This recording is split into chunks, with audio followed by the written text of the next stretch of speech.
La sécurité n'a pas de prix, hein. Bien C'est la sûr. vision du policier. Et puis nous, on veut absolument montrer au monde qu'on est en capacité de gérer les foules. Il faut absolument que cette cérémonie se passe dans les meilleures conditions. Par rapport à la finale de la Ligue des Champions, on savait que c'était la finale, que très peu de temps avant, on a dû faire face à des problèmes logistiques qui sont pas dans les prérogatives des policiers et des forces de l'ordre pour le coup. C'était plus le préfet de police de l'époque. Mais après, au niveau des agressions qu'il y avait eu par les nombreux individus qui étaient, je crois enfin, dans le jargon, on disait les blédards, voilà, qui avaient fait des vols et des agressions qui étaient assez impressionnantes.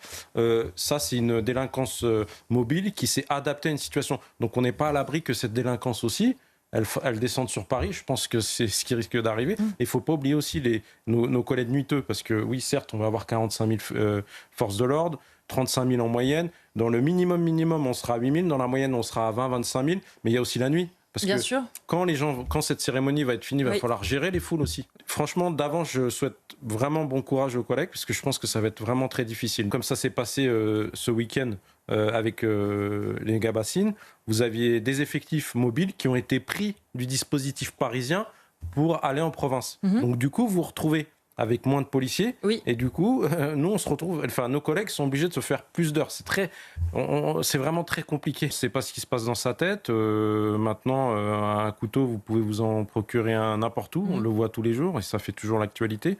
Donc, c'est vrai que c'est très difficile pour nous, mais je pense qu'il faudra déjà se poser la question et faire peut-être une enquête vers la prison d'où il vient. Parce qu'une fois que vous l'avez isolé, parce qu'il a été radicalisé, il faut savoir comment il a été radicalisé, pardon, et par qui il a été radicalisé pour justement prévenir d'un éventuel une autre personne ou un autre détenu qui pourrait être radicalisé lui-même. Et puis surtout là, il faudra vraiment une peine ferme et exemplaire, mais vraiment une vraie surveillance. Alors tout est carré, ça c'est un grand mot, je pense, parce qu'on a dû, oui, dans le cadre du dialogue social, on a dû faire des réajustements, on a dû créer notre organisation syndicale, une hotline, pour que justement les collègues nous fassent remonter les problématiques de logement, les problématiques de repas, les bouteilles d'eau, enfin tout ce qui est logistique. C'est un événement international, mais là c'est la première fois qu'on va faire une cérémonie à ciel ouvert dans la plus belle ville du monde, la ville la plus touristique du monde. Donc vraiment, faut que tout se passe bien. On a l'occasion d'échanger parce qu'on va régulièrement voir les collègues. C'est vrai que quand vous êtes en point fixe, pour eux en tout cas, c'est difficile parce que vous devez rester debout très très longtemps, même s'il y a des relèves de manière régulière. Quand c'est pas respecté, on intervient.